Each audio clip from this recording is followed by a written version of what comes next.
할렐루야.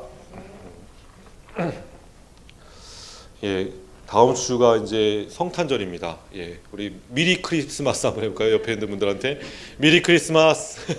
예, 저희 교회 이제 트리가 있죠. 예, 예쁜가요? 예, 예, 많이 좀 장식하려고. 아까 우리 집사님과 사모가 함께 막 장식했는데 작년보다 더 약간 업그레이드 된 것 같습니다. 그죠? 예, 우리 트리를 보면서 예수님의 탄생을 기념하시며 기뻐하시는 저와 여러분 되시기 원합니다. 기쁨의 날입니다. 여러분 믿으십니까? 예수님이 이 땅에 오셨다는 것은 어둠 속에서 빛으로 오신 예수 그리스도를 기념하는 그 성탄절임을 여러분 기억하시기 원합니다. 어떤 분이 제가 이제 어저께 어디서 이제 들었는데 이 어둠이 깊어지면 깊어질수록 그 어둠에 적응해야 된다라는 그런 얘기를 하더라고요. 제가 이제 예전에 이제 그 야간 사격 아십니까? 여기 우리 남자분들 아실 텐데 야간 사격을 하기 위해서는 어둠에 굉장히 익숙해져야 됩니다. 그죠?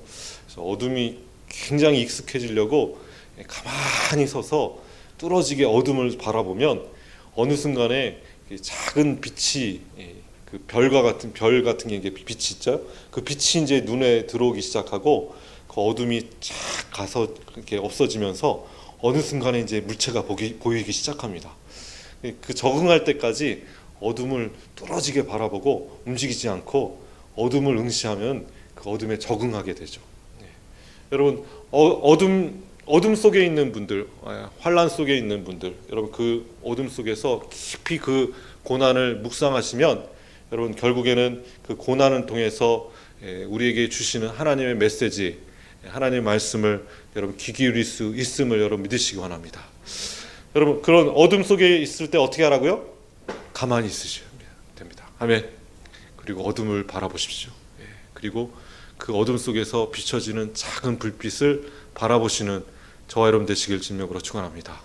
그 빛이 결국엔 세상을 밝게 비치는 것을 눈으로 보게 될 것입니다. 처음에는 좀 이게 어둠 속에 딱 들어가면 이게 딱 이렇게 그 빛이 보이지 않습니다. 그죠? 근데 어느 순간에 달빛에 비치는 그 물체들이 쫙 이렇게 눈에 들어오는 것처럼 여러분 그 세상의 빛으로 오신 그 어둠 속에서 빛으로 오신 예수 그리스도를 오늘 말씀을 통해서 만나시는 저와 여러분 되시길 주님으로 축원합니다.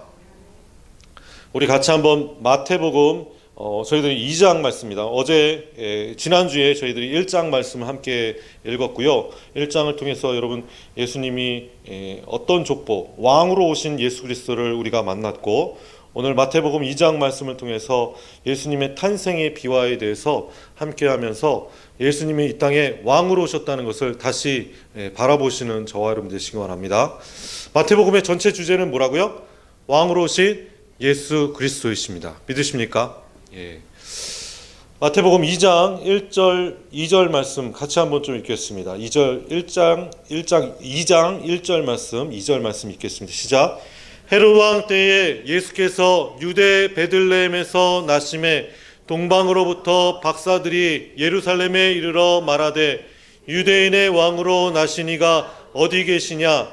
우리가 동방에서 그의 별을 보고 그에게 경배하러 왔노라 하니. 헤롯 왕 때에 대헤롯인데 헤롯 왕이 예수께서 유대 베들레헴에 나실 때에 왕이었던 헤롯 왕. 그때 이제 동방의 박사들이 예루살렘에 이르러 유대인의 왕으로 나시니가 어디 계시냐라고 질문을 하게 됩니다. 여러분 유대인의 왕으로 나신 예수 그리스도를 오늘도 바라보시는 저와 여러분 되시기 원합니다. 그 먼 동방의 박사, 이 동방의 박사들이라고 하는 것은 그때 이제 이 박사들이라는 그 단어를 통해서 그때 시대 때 박사리라 불렸던 사람들이 기거하는 곳이 이제 그 학자들이 추측컨대 페르시아, 그 바사와 페르시아, 여러분 그 지금 이란 땅이죠. 이 이란 땅에 있는 박사들이 별과 또 천문학을 또 연구하면서 세상 만물, 우주 만물들을 연구하는 모든 사람들, 그런 박사들이 예루살렘으로 와서 유대인의 왕으로 나시니가 어디 계시냐라고 묻는 장면이 나옵니다. 그들이 동방에서 무엇을 보고 왔다고요? 별을 보고 왔습니다. 어느 날 별이 갑자기 떴을 거예요. 그 별이 유대인의 왕으로 나시는 그런 사인이구나 라는 것을 이 박사들은 어떻게 알았을까요? 구약 성경을 알았으니까, 구약의 말씀을 그들은 묵상하고 있었기 때문에 이것은 유대인의 왕으로 오신 예수 그리스도 메시아가 탄생을 기념하는 별이다라는 것을 직감하고 그 별이 뜬 그 시간부터 출발하여서 예루살렘에 도착해서, 왕이 태어났다면 여러분 당연히 헤롯 왕가겠죠. 그러므로 그 유대인의 왕으로 나신 이가 어디 계시냐라고 예루살렘 성에 헤롯 왕한테 가서 물어보는 그들을 만날 수가 있습니다. 여러분, 이방인들이 오히려 예수님을 더 찾고 예수님을 기다렸다는 것을 알게 되죠. 반대로 여러분, 유대인들은 예수님을 기다렸는데 그들은 예수님이 오신다, 왕이 오셨다라는 그 동방의 박사들의 이야기를 듣고 뭘 했죠? 소동한지라. 우리 3절 말씀 같이 한번 읽겠습니다. 시작. 헤롯 왕과 온 예루살렘이 듣고 소동한지라. 큰일 났습니다. 소동한지라. 여러분, 이 소동한지라라는 것은 무슨 뜻일까요? 기뻐서 날뛰는 걸까요? 기뻐서 좋아서 그런 걸까요? 아니겠죠. 메시아가 온다는 것, 유대인의 왕으로 누가 온다는 것은 그들에게 소동할 일이라는 것. 그리고 사실 헤롯 왕가에서 나온 것도 아니고 누가 왕이 되느냐. 특히 기득권을 쥐고 있던 대제사장 세력과 백성의 서기관들이 큰 혼동에 빠지기 시작했습니다. 소동한지라. 여러분, 헤롯 왕가뿐만 아니라 대제사장 그룹 또 서기관들이 메시아가 온다는 것을 그들이 기다렸지만 막상 오니 그들은 당황할 수밖에 없다는 것을 우리가 본문을 통해서 알 수가 있습니다. 여러분, 예수님이 이 땅에 오신 건 유대인들은 어떤 사람들은 반갑게 맞은 사람이 있고 그렇지 않은 사람들이 대부분이라는 것을 오늘 말씀을 통해 볼 수가 있죠. 그러나 여러분, 약한 자들, 특히 목자와 같은 연약한 사람들은 메시아가 오기를 기다릴까요? 안 기다릴까요? 기다리겠죠. 그러나 예루살렘에 있는 사람들은 기다리지 않고 있습니다. 오히려 자신의 때가 더 길어지기를, 자신의 기득권을 더 유지하기를 더 간구하는 모습을 보게 되죠. 그래서 여러분, 북한 땅을 보면 평양에 있는 사람들은요 거의 우리나라 사람들과 동일한 생활 수준을 유지하고 있다고 그러더라고요. 지난번에 이제 판문점에서 넘어온 그 귀순 용사가 이런 얘기를 하더라고요. 우리 평양에 사는 사람들 거의 한국 사람들하고 똑같은 수준으로 살고 있다. 근데 이 평양만 딱 벗어나면 어떻게 되죠?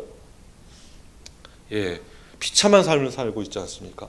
그래서 통일되기를 누가 간구할까요? 예루살렘 평양 사람들이 통일되기를 원할까요? 전혀 아니죠. 여러분, 그들은 정말 회 먹고 참치회 막 먹고 살았다, 그렇게 그 귀순 용사가 얘기하는데, 우리는 정말 잘 먹고 잘 살았다라고 얘기하는데, 여러분, 평양에 있는 사람들은 통일을 원하지 않습니다. 오히려 더 유지하기를 원하죠. 그 밖에 있는 사람들은 어떨까요, 여러분? 정말 갈급한 거예요. 이건 정말 시급한 문제입니다. 여러분, 이것과 같이 예루살렘에 있는 사람들은 전혀 메시아가 오기를 기대하고도 있지 않고 오히려 거부감을 느끼는 모습을 보고, 그 베들레헴에서 10km 떨어져 있는 베들레헴만 해도 어떤 상황이죠? 메시아가 오기를 간절히 기다리는 모습을 봅니다. 그래서 여러분, 밖에서 양을 치던 목자들이 예수님이 태어나심을 보고 경배하러 갔지 않습니까? 그들이 너무너무 기다렸던 거예요. 여러분, 그 기다리신 예수 그리스도께서 맞이하시는 그런 목동과 같은 저와 여러분 되시길 주님으로 축원합니다. 근데 많은 사람들이 예수님 재림하실 것을 정말 여러분 기다리고 계십니까? 좀 더 더 있다 오셨으면 좋겠다라고 얘기하시는 분들도 있죠. 그죠? 그러면 어떤 사람들은 예수님이 빨리 오시길 원할까요? 가난한 자들, 약한 자들이 그럴 겁니다. 그죠? 근데 부유한 자들은 전혀 좀만 더 계시다가 좀 더 우리 아이 좀 하고 뭐 손자 손녀까지 다 보고 그때 예수님 오시기를 그렇게 기도하지 않습니까?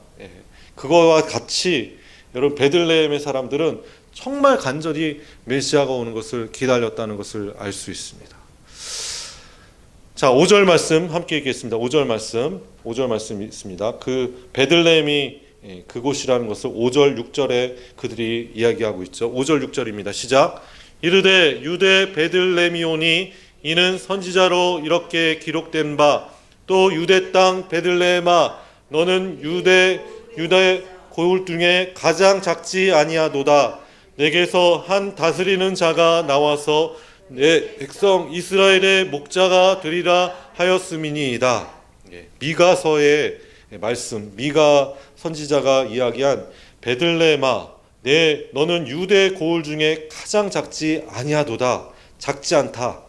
지금 작지만은 작지 않고 그곳에서 한 자가 나올 것인데 그가 이스라엘의 목자가 될 것이다 라고 미가 선지자가 예언한 말씀을 오늘 인용하여서 마태 복음에서 예수님의 나심을 그들이 이미 선지자의 기록된 말씀으로 이미 예언되어 있다는 것을 알게 됩니다.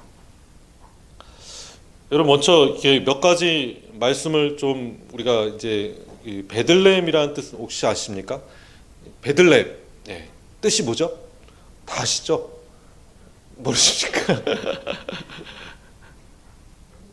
베들레헴 뜻을 우리가 좀 이게 제대로 아셔야지 이제 의미를 좀 알 수 있지 않습니까? 베들레헴 빵 굽는 곳, 빵집, 떡 굽는 곳, 떡집입니다. 떡집.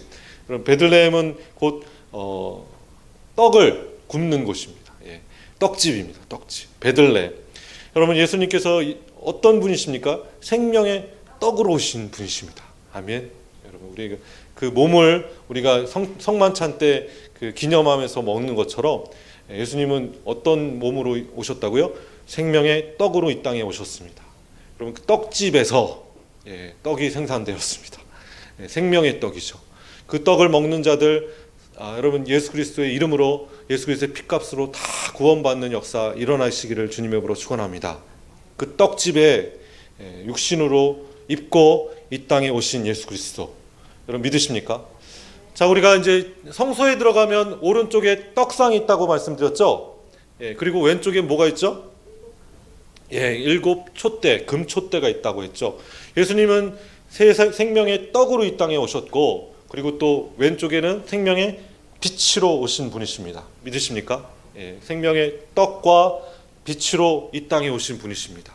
그래서 여러분 성소의 예배에 들어가면 안뜰에서 예배는 번제물의 예배였지만 율법의 예배였지만 이제 성소의 예배를 들어가면 예수님을 생명의 떡으로 그러면 그 떡을 여러분 그 말씀을 먹음으로 성소 예배를 회복하셔야 되고 그리고 세상의 빛으로 오신 어둠을 밝히시는 빛으로 오신 예수 그리스도를 바라보시는 저와 여러분 되셨으면 좋겠습니다. 그래서 오늘 6절 말씀에는 떡에 대한 이야기고 베들레헴 그리고 7절에 보니까 빛으로 오신 예수님의 별이라는 광채 한 어둠을 밝히는 별을 통해서 세상에 어둠을 비치는 별로 이 땅에 오신 분이심을 오늘 우리가 두 분 예수님의 어떤 속성을 우리가 만날 수가 있죠. 이해가 되시죠? 제가 좀 말을 빨리 하나요? 괜찮죠? 7절 말씀 같이 한번 읽겠습니다. 시작. 이에 헤롯이 가만히 박사들을 불러 별이 나타낸 때를 자세히 묻고 지금 헤롯이 박사들에게 불러서 도대체 몇 개월 전에 언제 별이 나타났는지 별이 나타낸 때를 자세히 물었습니다. 왜 이걸 물었을까요? 아기가 태어난 출생일을 알게 되면 어떤 일이 벌어지죠? 그 나이대 애들만 다 죽이면 되니까 그죠? 그래서 자세히 별이 나타난 때를 물었다는 것입니다. 그러니까 이미 머릿속에 뭐가 있습니까? 죽여야겠다. 자기의 왕권을 도전하는 그런 세력들은 반드시 이게 지금 헤롯 왕이 한 70세 됐던 시절이거든요. 거의 죽기 직전입니다. 죽기 직전에 원래 헤롯이 자신의 재산을 팔아가지고 가난한 자들의 떡을 식량을 공급해 줄 정도로 자기의 금그릇을 다 팔아가지고 약한 자들을 돌보아 줄 정도로 또 유대교로서 굉장히 예루살렘 성전을 사랑해서 헤롯 성전을 만들었지 않습니까?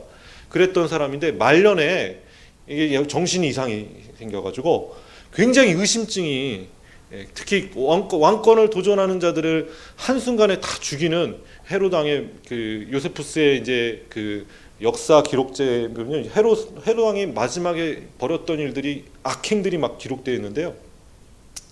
헤롯 왕이 맨 마지막에 죽을 때 자기를 반대했던 많은 사람들을 다 한순간에 다 죽여버렸습니다. 그러니까 다 감옥에 집어넣고선 내가 죽으면 쟤네들 다 죽여라 라고 마지막 명령을 했어요. 왜냐하면 자기가 죽으면 사람들이 자기가 죽은 거에 대해서 울지 않을 것이라는 것을 생각했기 때문에 저들이 다 죽으면 저들 때문에 온 백성들이 다 울겠구나 라고 생각해서 자기가 죽으면 자기를 반대했던 모든 세력들 한순간에 다 처단시켜라 라고 마지막 유언과 같은 얘기를 하고 헤롯 왕이 BC 4년경 죽는 장면들이 이제 요세푸스의 유대 고대사의 유대 역사서에 기록되어 있는 모습을 보게 됩니다. 여러분 헤롯이 지금 그 유대 땅을 잘 다스렸지만 마지막에 굉장한 의심증으로 왕권을 도전하는 자들을 처결하는 그런 악한 왕이 되었음을 우리가 볼 수가 있죠. 마치 사울 왕과 같다는 생각이 듭니다. 헤롯 왕을 보면서 사울 왕과 같이 사울 왕과 같은 모습을 보였다는 것을 우리가 알 수 있습니다. 자, 그래서 이 별을 보고 나타낼 때를 자세히 묻고 그리고 나에게 돌아와서 그 태어난 곳을 이야기해 주면 그를 경배하게 하겠다. 여러분 거짓말이죠. 여러분 거짓말을 한 것입니다. 그죠? 그래서 9절 말씀 함께 읽겠습니다. 9절 말씀 함께 읽겠습니다. 시작. 박사들이 왕의 말을 듣고 갈새 동방에서 보던 그 별이 문득 앞서 인도하여 가다가 악이 있는 곳 위에 머물러 서 있는지라. 박사들이 동방에서 별을 보고 예루살렘으로 왔습니다. 그 중간에 별이 계속 있었나요? 없었나요? 있지 않았습니다. 그렇죠? 그리고 예루살렘에서 베들레헴이라는 그 이야기를 듣고 베들레헴으로 가기 시작했어. 근데 베들레헴에 딱 도착하자마자 갑자기 별이 문득 앞서기 시작합니다. 그리고 그 별이 결국엔 악이 있는 곳까지 머물면서 별이 인도함을 받는 모습을 보게 되죠. 그들이 별을 보고 매우 크게 기뻐하였다. 우리가 동방에서부터 이제 동방 박사들이 별을 보고선 계속 쫓아왔다. 이거 맞나요? 틀린가요? 아니죠.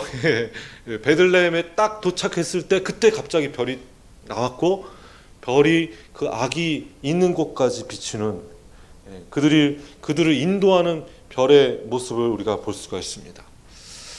이게 이제 뭐 많은 그 전설들이 있어요. 이 가운데 전설들이 있는데 크리스마스 트리에 대한 전설도 있고 하여튼 카톨릭 쪽에서 이제 굉장히 많은 이야기들을 막 여기서 생산해서 이야기를 하고 있는데 사실 그건 그냥 전설이고요.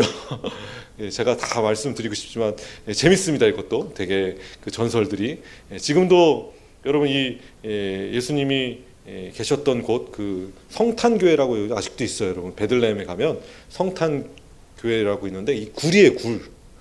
마국간이라고 하는데 굴 같은 곳에 조그맣게 막 머리 숙여가지고 들어가가지고 안에 이제 조그맣게 예수님이 태어나신 곳입니다.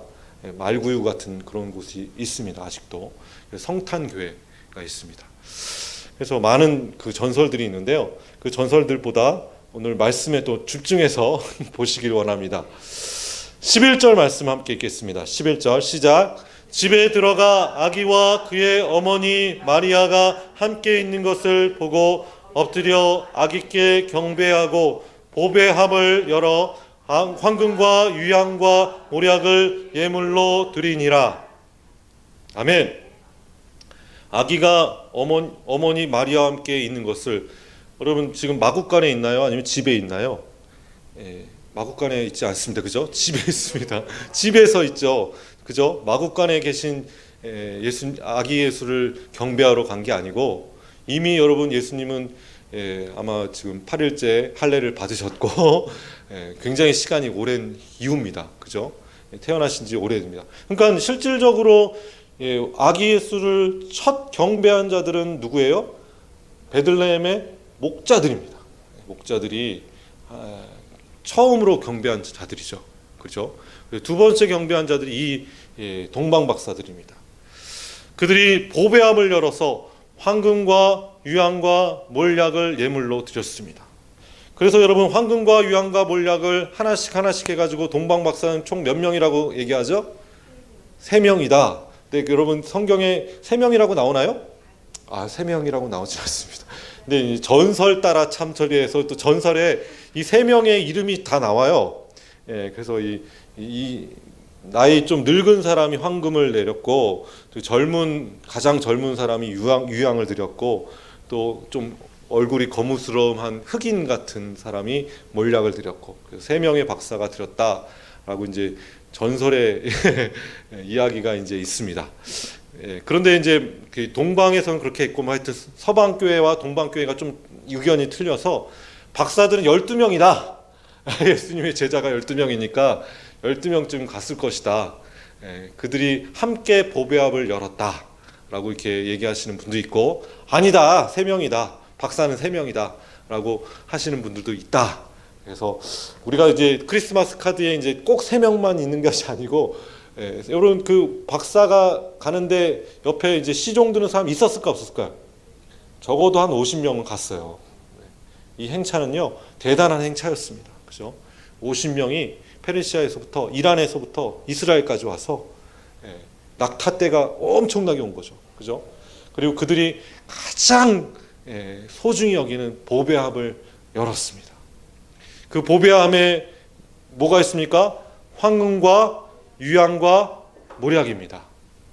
여러분 황금은 뭘고 무슨 의미고, 몰약은 무엇 의미고, 유향은 무슨 의미고, 몰약이 무슨 의미인지 여러분 이것이 의미가 다 있지요. 그냥 뜬금없이 그냥 이것을 다 기록할 리가 없을 것입니다. 그렇죠? 먼저 황금은 무슨 뜻일까요? 황금, 왕. 그렇죠? 황금은 왕을 의미하는 것입니다. 저는요 이게 하나님 예수님을 받으셨던 그 황금은 무슨 괴짝을 받으셨을까요? 금괴를 주셨을까요? 받으셨을까요? 아니면 황금은 뭘로 만들어진 것을 드렸을까요? 그 당시에 이제 주로 황금을 보관할 때 황금을 형상화시켜서 만든 그런 물건은 뭘까요? 금괴는 아닐 거 아니에요, 그죠? 뭘까요? 그죠? 자, 페르시아에 사실 바벨론 때 이제 예루살렘에 있는 오늘 성전의 기물들이 다 훔쳐갔어요, 그죠?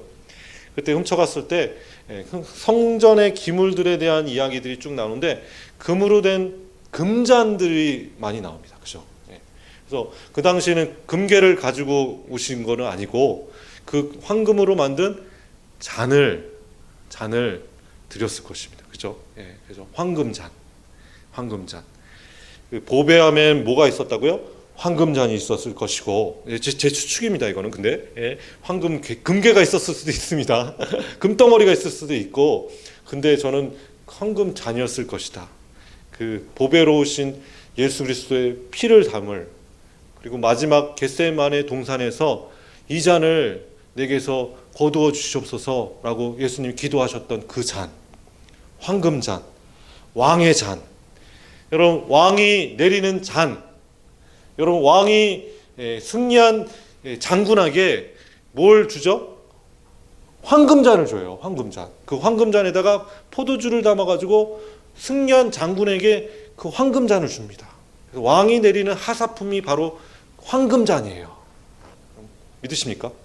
그래서 그리고 우리가 지금 시대에는 뭐라고 하죠? 트로피라고 하죠. 그걸 예, 그래서 여러분 우승하면 축구 우승이나 뭐 스포츠 우승하면 뭐죠? 황금 트로피를 받습니다. 그죠? 이거 황금 잔이죠. 그죠? 예, 그래서 왕이 내리는 잔, 그 잔을 가지고 왔습니다. 그리고 그래서 황금은 무슨 의미죠? 예수님은 이 땅에 왕으로 태어나신 분이십니다. 믿으십니까? 예수님은 어떤 분이시라고요? 왕으로 이 땅에 오신 분이십니다. 그래서 황금은 왕을 상징하는 것이고, 유향은 무엇일까요? 여러분, 유향은 뭘까요?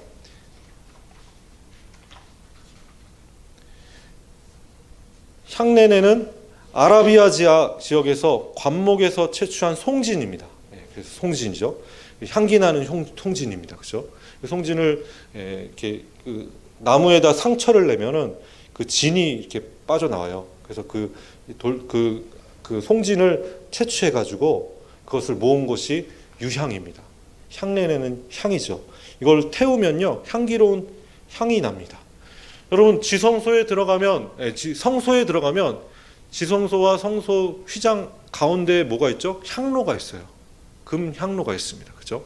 그래서 오른쪽에는 떡상이 있고 왼쪽에는 생명의 금촛대가 있고 생명의 빛인 금촛대가 있고 가운데는 금 향로가 있습니다. 그죠? 향로. 그 향에는 계속 유향이 타서 연기로 그 성소를 가득 채우죠. 유향. 여러분, 유향은 대제사장의 여러분 직분의 가장 중요한 직분의 이야기 중에 이제 향로의 향을 피우는 것, 이것이 이제 제사장의 임무고, 여러분 그 향로에 있는 그 향을 가지고 집게에 찝어가지고, 이게 그 삽이에요. 삽으로 그 향로에 있는 그 숯불 같은 거를 찝어가지고, 그리고 그 숯불 가지고 지성소 안으로 1년에 한 번 대제사장이 들어가요. 그래서 대제사장이 지성소에 들어가면 오로지 그 향로에 있던 그 숯불로 인해서 그 안에 들어갔을 때 그 숯불에 의지해서 그 지성소 안에 있는 법궤를 보고 그 법궤에다가 피를 뿌림으로 1년에 한 번씩 대제사장이 지성소 안에 들어가는 의식을 합니다. 그래서 그 지성소 안에 들어가면 오로지 그 향로의 불빛으로 인해서 오로지 그것에 의지해서 지성소에 들어갈 수 있다는 것을 발견하게 되죠. 여러분, 유향은요, 예수님께서 대제사장으로 이 땅에 오셨음을 여러분 믿으시길 주님으로 축원합니다. 그 향로는 우리 예수님의 기도이고, 그리고 성도들의 기도가 향로다라는 것을 기억하십시오. 자, 첫 번째 황금은 예수님은 뭘로 오셨다고요? 왕으로 오셨고, 두 번째 유향은 예수님은 대제사장으로 이 땅에 오셨습니다. 믿으십니까? 그리고 몰약이죠. 이 몰약은 전설에 의하면 거무스름한 동방 박사가 하나님 예수님께 드렸다라고 하는데, 이 몰약은 뭘 의미한다고요? 예수님의 죽음을 의미합니다. 여러분, 몰약은 뭡니까? 마지막에 알리마대 요셉과 그리고 니고데모가 예수님의 시체를 빌라도 총독에게 받아서 그 몸에다가 뭘 발랐습니까? 몰약을 발랐어요. 시체에다가 바르는 방부제 같은 역할이 몰약이죠. 그렇죠. 예. 방부제 역할을 하는, 염하는 방부제 역할을 하는 것이 바로 몰약입니다. 여러분, 이 몰약을 그 검은색 그 흑인 같은 동방 박사가 드렸다고 말씀드렸죠. 여러분 이 검정색입니다. 검정색. 몰약은 이 검은 죽음을 의미하는 거죠. 여러분, 예수님께서 이 땅에 오신 목적 중에 세 번째 목적은 뭡니까? 사망의 권세를 깨시려 이 땅에 오신 분이심을 믿으시기 원합니다. 믿으십니까? 사망의 권세를 가지시려고, 취하시려고 이 땅에 오신 분이십니다. 자, 우리가 같이 한번 좀 정리합시다. 황금과 유향과 몰약, 이 예물을 누가 예비하고 준비했습니까? 동방 박사들이 준비하고 예비하였습니다. 여러분, 그 예수 그리스도를 오늘도 경배하시기 위하여 여러분, 예수님이 어떤 분이신지 황금과 유향과 몰약을 의미를 통해서 예수님을 경배하시는 저와 여러분 되시기를 주님으로 축원합니다. 아멘. 자, 그 요셉이 헤롯이 아기를 죽이려고 한다라는 얘기를 듣고 애굽으로 피하여서 애굽으로 피한 것도 선지자의 말씀을 이루시려고 하신 것이다라고 마태 저자는 이야기하고 있고요. 그리고 요셉이 애굽으로 떠나가서 헤롯이 죽기까지 거기 있으므로 주께서 선지자를 통해서 말씀하신 애굽으로부터 내 아들을 불렀다 함을 이루려 함이라라고 기록되었습니다. 여러분, 애굽이 결국엔 그 출애굽 현상을 좀 보셔야겠죠. 예수님께서 요셉과 마리아가 함께 그 애굽으로 이민 갔을 때 애굽에는 이미 백만 명이 넘는 유대인들이 살고 있었어요. 로마의 그 속국에 있었기 때문에 그때도 다 로마였죠. 근데 애굽에는 굉장히 많은 유대인들이 살고 있었어요. 그래서 그곳에 가도 뭐 타국처럼 생각되지 않았을 것입니다. 그죠? 이스라엘과 지금 이집트는 딱 붙어 있기 때문에 그 국경만 넘으면 이집트이기 때문에 그렇게 뭐 거기 그 애굽 땅엔 굉장히 많은 유대인들이 살고 있기 때문에 그렇게 큰 문제는 없었을 것입니다. 그리고 헤롯이 죽은 후에 예수님이 다시 돌아오셔서 나사렛이라는 동네에서 사시는 장면들이 이야기가 이제 쭉 펼쳐집니다. 그때 이제 라마에서 큰 슬픈 통곡 소리가 있었다라면서 베들레헴에 있는 베들레헴과 그 모든 지경 안에 있는 사내 아이들이 박사들이 이야기한 때부터 2살까지 아예 그냥 그 굉장히 안정하게 그때부터 아래 2살까지 다 죽이는, 그러니까 그때부터 그 2살 때까지 다 죽이는 수많은 아이들이 죽어나가는 그런 일이 벌어졌습니다. 여기 베들레헴만 죽인 게 아니라 그 주변 사방에 있는 지경까지 있는 사내 아이들을 다 죽였다. 그래서 베들레헴은 작은 마을이에요. 고을이기 때문에 아마 한 20명에서 30명의 아이들이 베들레헴에서 죽었을 것입니다. 그뿐만 아니라 베들레헴뿐만 아니라 지경에 있는 아이들까지 포함됐으니 적어도 수백 명의 아이들이 예수님의 탄생 때 희생되었다라는 것을 알 수가 있죠. 여러분, 또 이야기가 나오는데요. 예수님께서 이제 애굽에서 돌아오셔서 나사렛이라는 동네에 가셔서 사시기 시작하셨습니다. 우리 23절 말씀 함께 읽겠습니다. 23절 시작.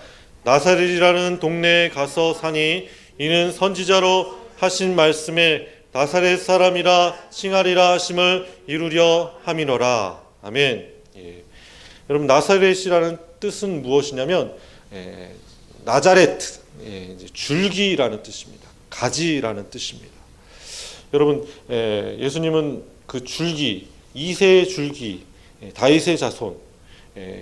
여러분, 예수님께서는 나사렛 베들레헴 쪽으로 사신 게 아니라 원래 살던 그 요셉과 마리아가 살던 나사렛 동네로 가서 갈릴리 지역 북쪽으로 간 거죠. 북이스라엘 지역으로 간 겁니다.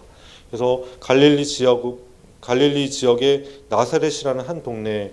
여러분, 이 나사렛이라는 동네는요, 그 당시 굉장히 많은 무역과 그런 것들이 왕성했던 곳입니다. 특히 이제 그 갈릴리 호수 중심으로 유대교 회당들이 이제 생겨나면서 유대교의 재건 운동이 일어났습니다. 그래서 그 당시에는 이제 북이스라엘은 사마리아 땅이기 때문에 많은 사람들이 그 히브리어를 잃어버린 상태였어요. 근데 유대교를 살리겠다라는 그 헤롯 왕의 정책에 따라서 갈릴리 지역에 있는 나사렛 같은 갈릴리 그 호수가에 있는 많은 도시들이 유대교의 본뜻을 회복시키기 위한 시범 도시로 선택돼서 그곳은 히브리어가 주 공용어가 됐고, 그리고 그곳에서 많은 유대교 회당들이 생겨나서 예수님께서 나중에 이제 회당에서 강론하시는 일들이 많이 벌어지죠. 그것이 다 갈릴리 지역에서 벌어지는 일입니다. 이 유대 지역에 히브리어를 사용하는 유대 유대인들만 모여 사는 도시들이 갈릴리 지역에 생겨났다는 것. 그 중에 이제 나사렛이라는 동네가 생겼다는 것을 기억하십시오. 자, 이제 이해가 되시죠? 예. 그래서 이때 이제 나사렛이라는 사람이라 칭함을 받았다라는 것은 구약의 선지자의 말씀에는 사실 구약을 우리가 아무리 눈 씻고 찾아봐도 이 얘기는 없어요. 그죠? 네, 나사렛이라는 것은 줄기다. 그리고 예수님은 다윗의 자손이시면서 이새의 줄기로 태어나셨다. 이때 줄기가 나자렛, 예, 그래서 나사렛 사람이다. 칭함을 받으리라라고 해서 마태복음에는 이 이야기를 인용하여서 이렇게 예수님이 줄기라는 그 이름하는 나사렛에서 태어나시진 않으시지만 자라신 곳이 나사렛 사람이다라고 칭함받았다라는 것을 기록하고 있습니다.